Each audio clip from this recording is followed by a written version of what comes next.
Hello, this is Lysha Holmes of Key Recruitment, and I'd like to welcome to our YouTube channel today a very long-standing connection of mine who I met many years ago. It's Ian Knowlson. Hello, Ian.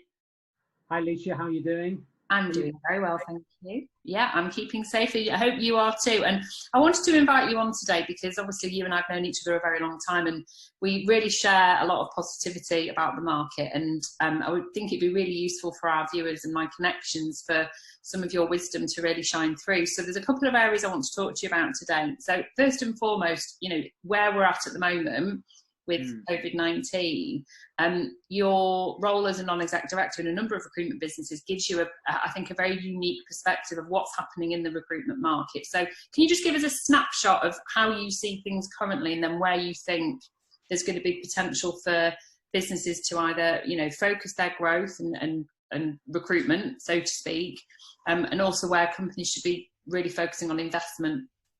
So over to you. Lots of questions. So where do I see the market today? I think where we are right now, we are just on that tipping point where I think the economy is about to sort of come out of lockdown. We have opportunities for businesses that are in the emerging economies. So at the moment, this week, the businesses that are already back at work are construction, manufacturing, engineering. They've gone back. I think they probably went back about a week, 10 days ago. But in terms of temporary recruitment, that's a big positivity, big growth area.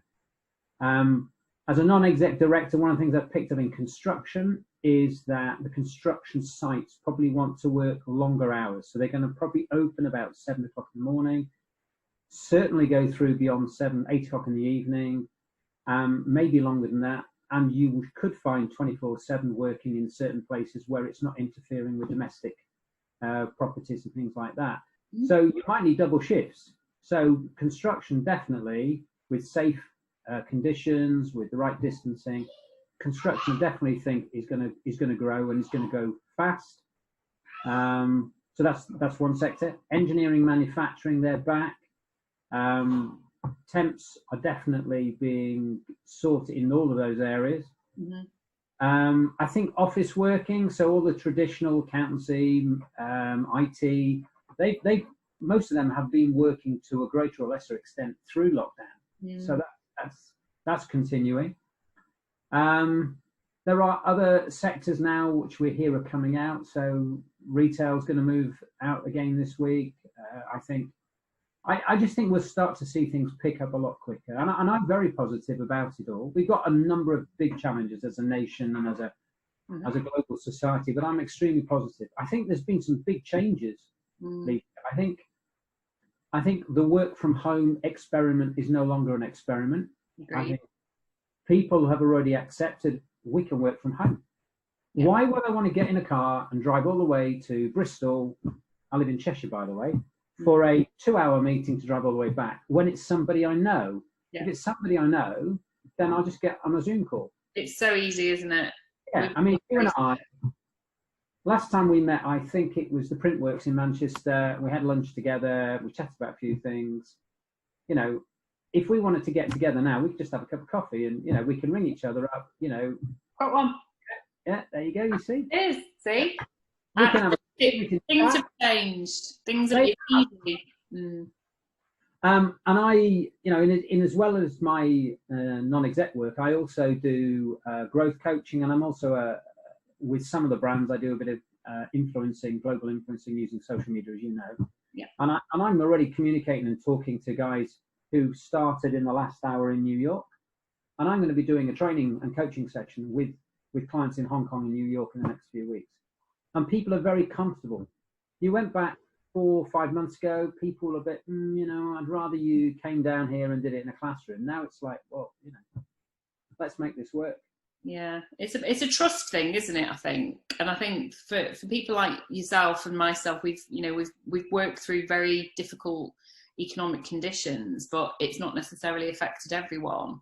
But I think what's emerged out of this is the common sense of purpose, that we all want to get to a point where we can see what the new normal looks like. And I think from what you're saying, things are starting slowly to get back to some sort of reality. The fact that retail, I mean, for one, I can't wait to get back in my local stores.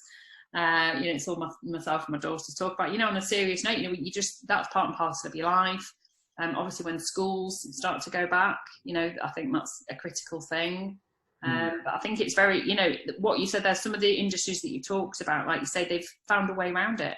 So it's not about putting problems in front of people, it's about finding a solution to come out of it. So that's interesting. So what about the perm recruitment market? Because obviously a large part of what you talked about there is the temp market. So perm recruitment has been obviously severely affected at the start of lockdown. Have you got any predictions around what's going to be a good perm market for people to look at? I think to be honest, as a headline, global headline, if we look at the 9/11 impact on the economy, I think Brexit, I think the financial crisis, if you take those three periods, the sad thing to say is I think that permanent is going to be impacted straight away. There will be parts that won't. IT as an industry sector, in every recession that I can think back, and I've got a lot more grey hairs than you, Lysha, so I can go back to the 1980s, and even in the 1980s, IT and technology wasn't impacted. And I don't think it'll be impacted too much. There's still need for permanent heads. I think businesses in technology have got strong growth plans, and we're going to use more and more tech. So whether it's fintech, whether it's web, whether it's cloud, whether it's software as a service, all that sort of stuff, I think that's going to go on, and therefore there's a need for tech people. So the permanent market there will have taken a hit. It has taken a hit, but I think it'll go forward. Engineering. Globally, there's a global skill shortage of engineers. There's the greybeards, as they call them. They're all looking to retire, the boomers. Whether it's nuclear, rail, maybe automotive's going to struggle a bit, but construction, all of these have got large numbers of engineers who are looking to retire. And I'm a little bit closer to retirement than you, Lysha, and a lot of my friends are saying, I've really enjoyed this working from home, and actually, maybe I won't go back, and maybe I'm going to look to plan my retirement in the next couple of years. Yeah. There's a whole raft of other things in there, like, how are their pension pots doing and all that. But so I don't think engineering is going to be impacted hugely, but it is going to be impacted. I think IR35 has had a massive impact. Of course. I think that is going to impact both those sectors quite heavily. Yes. Because I think businesses that were gearing up for IR35, I know the government suspended it, but the reality is people have said, yeah, but we're going to carry on with it. So that's impacted. Yeah. Now the tough bit, the bit that people are going to have to face up to is that other industries are they're not going to come back for a while. If I remember the 9/11 impact, if I remember, so graduate recruitment was impacted for about 12-18 months, I think, when we had the financial crisis. I think that might impact, headcount might impact. So yeah, temp, freelance, contracting, yeah, the opportunity is there. Definitely. This is what somebody's effectively done with the world economy on all business models. You just pick them up, shake them all up, and then chuck them on the floor and see what you come out with. You got to see what you come out with. And yeah, all of the clients that I'm working with, we've created new business models. There's a lady I've started coaching who's a client of yours. I won't mention in case she doesn't want to be talked about, but she was doing perm recruitment before the crisis, before lockdown. I suggested immediately she get into temp because the market won't come back, and she's supplying 20-30 temps right now. Absolutely brilliant. I know who you're talking about, and that's wonderful to hear. So big love to her and respect to her for that. And I'm just doing the same with other people. Get out there, start talking to your clients. She's a brilliant example of somebody who was anxious and nervous about temp working. And here she is now, 20-30 workers out there. I mean, it's brilliant. And there are lots of other people like that. It's time to be nimble, isn't it? And it's time to look at what you've got in terms of your value of your market knowledge and adapting it quickly, because it can be done. It is. Let me just give out something which I think is really important. Okay. And that is, in the last 8 to 10 weeks, the health workers of this country have been the people that we've admired the most. None of us can give the health workers any more celebration and credit than we've done with the Thursday class. And I hear that this Thursday might be the last one. Yeah. You know, that's great, because in a way the country needs to move on and those people need to get their lives back. But you know, now is the time for us as recruiters to keep Britain working. There's a hashtag out there. I think Reed and Morse and a few other the big recruiters have picked it up. And you know what? I would say there's a call to action. We as recruiters have a responsibility to get our country working. Agreed. And this is the time we need to help find people with work, whether it's temporary work to start with, whether it's permanent work. And there are potentially right now somewhere in the region of 8 to 10 million people who are, let's say, economically inactive. Yeah. They're either furloughed, they're either unemployed. Yeah. We need to get those people working, and we need to get those people working fast. Yeah. And we need to move people and deploy people, and we need to get the right skills in the right place. And if we do that and we get Britain working again, we get the economy working, and it's a snowball effect. It's a positive effect. It's a cascade effect, isn't it? And it's ultimately about going right back to the mindset of what I said at the very start of the introduction about you know, having a very simplistic view of things will improve, things will get better, but actually it's having a practical element to that. And from what you said, and certainly, you know, you're very informed to be able to say that to our audience. You know, as a non-exec director of a number of businesses across a number of different revenue streams, ultimately the people that are going to not just survive this but thrive on the other side of it have got that mindset. It's about, right, we are going to get, it's not what can we do, it's this is what we will do. So I mean, so what would your top tips be, you know, for businesses that are watching, because we do get a lot of our clients watching too, who maybe haven't got a non-exec director? You know, is this the time to invest in somebody like yourself to bring a different perspective in? What are the benefits, what are the advantages of having a non-exec? So the advantages are you get access to our wisdom and knowledge and experience. We're there to obviously give you guidance and support. The job of a non-exec is not to be telling you all the time what to do. It's to guide you, it's to challenge you, it's to get you thinking the right way. You normally appoint somebody who's been there, done it, got the t-shirt, has got the wisdom and knowledge, but you normally couple that with somebody who's got a creative new idea. Yes. And you fuse the two together. I mean, I think in a way it's like my children are a little bit older than yours. We were talking before we went on camera. My eldest is now 29 this year. My youngest is 19, and I've got two others, one at 25 and one at 23. And I think being a non-exec is like being a parent to a 29 or 25-year-old, which is you can give them your wisdom, but you have to respect the fact that they can choose to ignore it. Yeah. And actually, it is appropriate that they ignore it, because we don't have all the answers. And if we did, then the world wouldn't evolve, and lifestyles and technology and society wouldn't move on apace, you know.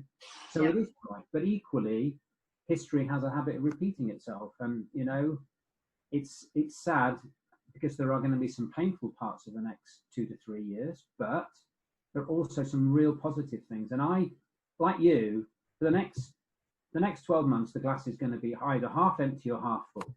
And for me, you focus on the bit that's half full and you make the rest of it full.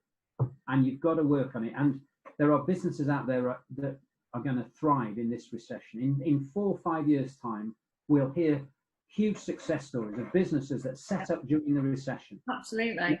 You can go back to the 1920s, the 1930s, the 1940s, the 60s, the 80s, the noughties. There are businesses that were founded in economic downturns that have thrived today and very successful. You know, Marks and Spencer started on a stall in Leeds Market, you know, 125 years ago.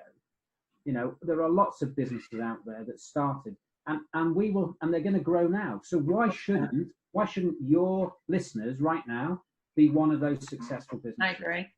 Totally, and that's what this channel was created to sort of enhance, the element of entrepreneurialism, being brave. You know, the fact is that now is the time to really find yourself and not be afraid to do it, and finding that niche, finding the value that you can give to the market. One final question for you, and I'm really putting you on the spot here. I've got a view that for now, if you're not prepared to get on the phone and business develop, you're going to really struggle in recruitment. What are your thoughts on that? Yes, is the short answer. Yeah. But I don't think that's any different today than it was yesterday or the day before. No, it's not. You can do it unsophisticated. You can do it crudely. Yep. You know, hi, my name is Jane Smith or whatever. You know, I work for ABC Limited. You know, we are an accounting recruitment company in Manchester. Do you have any vacancies? Or you can do it with a bit more sophistication. Yeah. I mean, I'm an NLP master practitioner, and one of the things that we talk about is the law of reciprocity. Dr. Robert Cialdini, in his book Persuasion, talks about the same law. The law of reciprocity is, the best way to illustrate it, Lysha, is if you and I were to go off somewhere into the Trough of Bowland at the weekend, okay, and we came to a car park, and we're about to go up and park our car, and we walked up to a meter to put our £3 in to park the car for a couple of hours. And as we did that, a little old lady comes up to us and says, "Here, I love, have my ticket." So she gives you a ticket, and it's got 2 or 3 hours on there. And then she turns round and picks up 2 or 3 heavy bags of shopping. What would you do? Well, of course you'd pick up her bags and say, "Where can I take your bags to? Do you want some money for your ticket?" You do the right thing. Because that is the law of reciprocity. That is one of the most powerful things in our society. It's what makes society go. In lockdown, in this COVID crisis, that has been very, very positive everywhere you can see it. But she never asked you to do it. No. But because of our society's norms, you feel obligated. So when you're making a cold call to a client doing business development, if you're ringing up with nothing, psychology of the call is, "Please, Mr. Client, can you help me?" Yeah. If you're ringing up with a candidate, or you're ringing up with a news article, or you're ringing up to share some market knowledge or understanding, then the psychology of the call is, "I'm giving you, I don't know, a £2 ticket to park your car for free." Whether you wanted it or not, as long as it's genuine, as long as it's authentic, and as long as it's sincere, the person on the other end will respond in a very different way. I think that's the question, is when you ring up now and you do business development, how can you do it in a way that is positive, sincere, and comes across that you're giving something to the other person unconditionally? Yeah, I think authenticity has definitely been something that has come out of the last 9-10 weeks. I think you can see those that are just trying to regurgitate what everyone else is doing, but I think that's a really nice way to end this interview, because you're a very sincere person, as am I, and we're well known for it. We've earned the right to be, and I think that's definitely going to be the measure of what makes a good business developer going forward. So thank you so much, and good luck with your golf, and obviously good luck with all the coaching and with all the million balls that you're juggling with all your non-exec roles. And thanks for taking time to talk to us today, and I'll see you soon. You too. Take care. Bye. Thank you so much. Still recording. Oh yeah. Bye.